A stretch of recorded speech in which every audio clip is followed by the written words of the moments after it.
Welcome back to D1 Extra. I'm Kristen Eargle. I'm joined by two guests today, Jonathan Hoeflinger, founder of Athletic Estate, and Tom Burnett, consultant and former Southland Conference commissioner and former chair of the NCAA Division I Men's Basketball Committee. Thank you both for being on today. Thank you. Thanks. Great to be here. I came across your platform and was just honestly blown away by what Athletic Estate is doing right now to fill gaps in the industry. Before we dive into so many questions that I have, let's pause and watch this. Take a look. The number on the jersey does more than represent an athlete. It represents a history, connecting generations, past and present, who share the number. When we wear the number, we share a common passion, a sense of unity with fans, friends, and family who support us. Join the player brand designed to support the athlete. Athletic Estate, an exclusive sports community made by athletes for athletes in the game of sports, preparing for the game of life. Any athlete, any sport, any number, your likeness. Stake your claim. Support your athlete. Athletic Estate. When I was looking through your website, there were three major themes that stood out to me: empowering athletes, protecting programs, and building legacy. I want to break this into three different parts here. Describe for me, first of all, how this platform can propel athletes financially. Yeah, so Athletic Estate is an estate system for athletes, right? And the estate system is designed to make sure that athletes do not outlive their money. Now, there's so many different ways money's made when you're an athlete, whether it's from rev share, whether it's from royalty system through product purchase, whether it's through media deals, fan endorsements, like the list goes on. And as we get more into this world of the business of sports, we get more creative. The key here, though, is that whatever rolls into the estate system, we structured it in such a way where the athlete does not outlive the money, which means they get a little bit up front that pays them on the monthly, but ultimately the rest of the majority of the money is going into a deferred compensation structure that allows the athletes to draw annual distributions for a lifetime. And when you do that, it makes sure that there's no broke athlete, because you always have money coming through. And we wanted to make sure that we set this up in a way to support athletes for the game of life, not just for the game of sports. Now, Tom, from a perspective of an administrator, what keeps everyone up at night when it comes to recruiting and retaining a roster? Well, Kristen, I think as we engage with our friends and colleagues across our great college athletics enterprise, I think in this new era of enhanced NIL, of revenue generation and distribution to our young people, certainly has provided more external challenges. Outside influencers that have come into the space more so than they did historically. I think that's been somewhat detrimental here in the early stages of this new era. I think certainly that has impacted retention of student athletes, not only toward their athletic goals, but their academic success. The structure is key here. And I think if you can build an opportunity that I think our friends and colleagues around our enterprise are looking for to best assist them helping their student athletes, certainly from a recruitment issue. For the longest time in my collegiate career, I've heard university presidents speak about retention. And obviously that's a bigger issue than just athletes staying in school. It's an entire population of students who may go to school initially, but don't stay in school. And that's always a driving motivation for university presidents. So when they see an opportunity specific to athletics, but something that they would key into immediately, we really believe that we've got an opportunity for them certainly to look at. And as we've engaged with a number of institutions, we have found that the word retention, so to speak, is something that gets everyone's attention. They all know what that is. Maybe a little bit different for an athlete or a coach or whatever the case may be. But what are some ways for us to preserve and protect this enterprise, not have it destroyed by so many stories that come out of the transfer portal and such? But really, Athletic Estate is kind of the first thing that I've seen that provides that type of protection for, again, we've mentioned athletes, coaches, programs as a whole, the parents, fans, all of that. So it's a really exciting time, and really happy to be involved with Athletic Estate and Jonathan's team to assist this enterprise continue to grow and get better.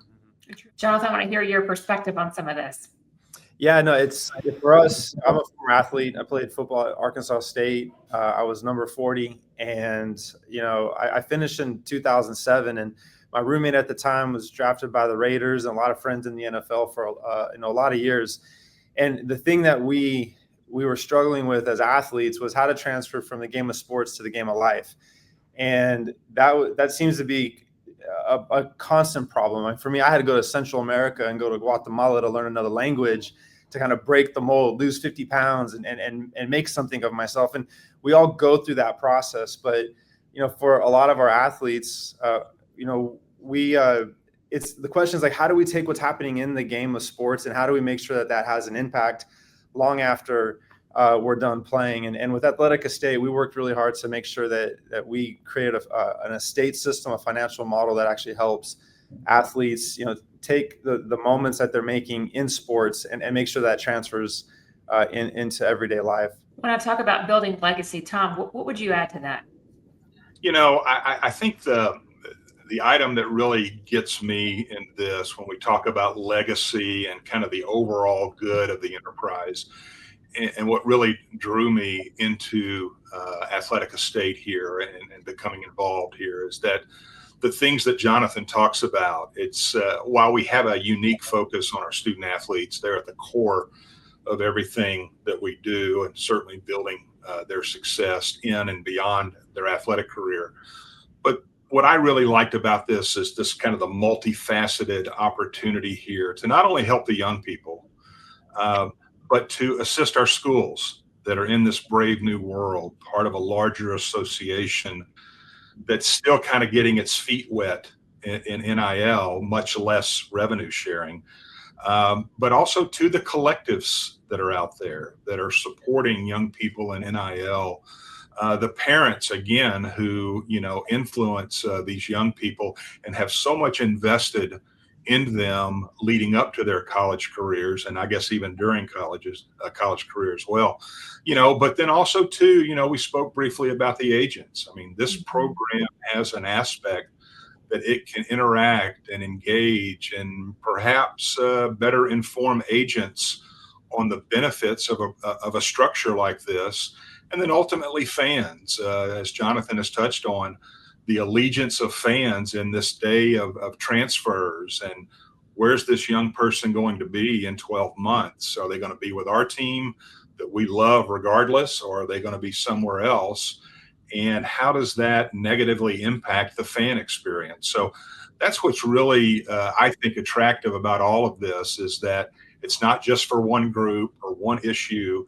It's very broad, and I think addresses a lot of what, honestly, we haven't solved yet. Wow. Okay. The other piece of it that came across was protecting programs. I saw that multiple times on your website.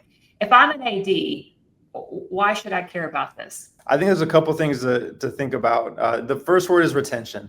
And for us, as we've been in this space, retention wears multiple hats. It can be retention of athlete, retention of money, retention of culture, retention of the fan, retention of academics. We have a retention problem across the country in the world of college sports. And if you're an AD and you're trying to be a fiduciary of resource and trying to figure out how to keep it all together, you're having to think in a whole new way in this era. And retention is the number one problem that we find. So what we've made sure to engineer with Athletic Estate is recognizing the fact that just because we're in a world where now we can innovate with the athlete at the forefront, that doesn't mean innovate without the institutions involved. In fact, they're a key part of the process, and everyone has to learn to win together. And I think that's what we have in place here, is a model that provides recoupment abilities for the school, provides ways to recover funds that are in circulation with the athlete. And ultimately, we want to drive return for the whole game. Over time, this game has continued to expand. We're just on the front end of where the college sports world can go. And I don't just mean in college football or college basketball, but the college experience is something that is still in a stage here where we actually get to elevate with the way the laws have changed if we understand how to think. And I think what we're bringing to the market with Athletic Estate is a business model that reflects both culture and supports that institution, mitigates that risk for that institution, but ultimately we're making sure that we're benefiting athletes. True.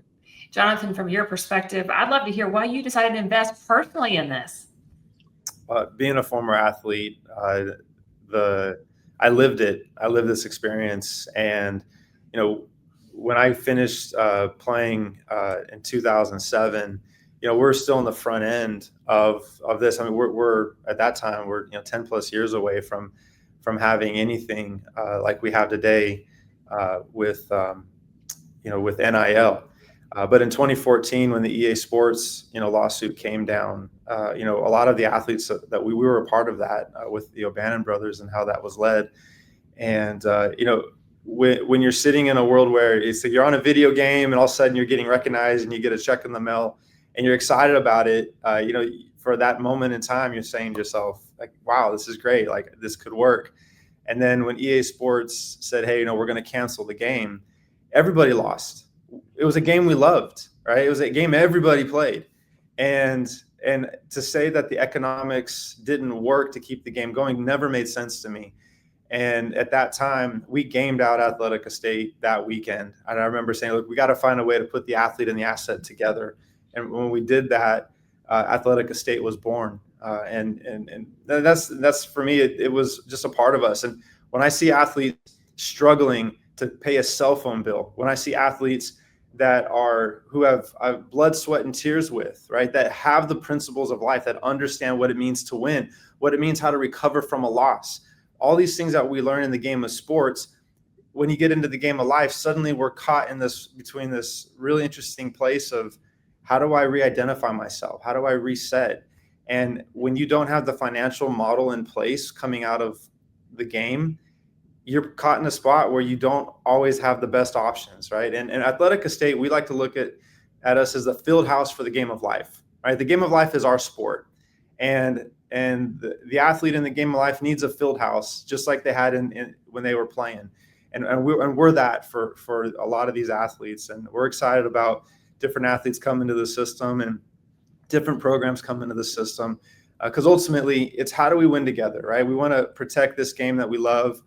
We all love college sports. It's a unique experience. It's an American experience. It's something that we have that the rest of the world doesn't really have. And to say, oh, we're going to just make money and that's going to be the new thing, we're losing sight of so many cultural elements that are critical to the fabric of American life and things that we care about. We care about college sports in a way that we don't care about the professional game. And it's important that the college game respects some of those histories, but the system structures and play have to reflect that. And this is where I think we excel at Athletic Estate, and we're excited to bring, our model to the market and to the teams and to the athletes at the end of the day. So we're excited. Final question for you. What do you think would surprise ADs to know about how this platform can mitigate risk? You took the words right out of my mouth. Mitigating risk is as important as making money. It's not how much you make, it's how much you keep, right? And for our ADs who are working with the universities, risk mitigation is the number one concern outside of retention, right? If we can get a way to retain the athletes, great, but we have to mitigate risk. And Athletic Estate supports that through our retention models, our recoupment models, our recovery models. We can take universities through a process and show them how we mitigate risk. But ultimately, it's designed to innovate the athlete. And one key way to mitigate risk is this: broke athletes don't donate. And if we work hard to support the athlete in the game of sports so they're successful in the game of life, and they know that you're the part of that process, they long term. And we got to make sure that we set that up. So for the ADs and the institutions that are looking for those future donors, you're building them right now. And we've got a great opportunity to do so. But when you're giving a kid $100,000, he spends $100,000, and now he owes $30,000 to $40,000 because he wasn't structured correctly. This is not building a healthy athlete. And a non-healthy athlete makes for a non-healthy game. And we've got to start building the financial fitness of our athletes. We got to train them. We got to put things into a structured model. And in doing so, we have to also make sure that we protect the university and the institutions that are part of that. So this is what Athletic Estate represents. And this is where we focus on mitigating risk. It truly is a holistic model to this. Thank you both so much for your time and insight. Thank you, Kristen. Thanks, Kristen.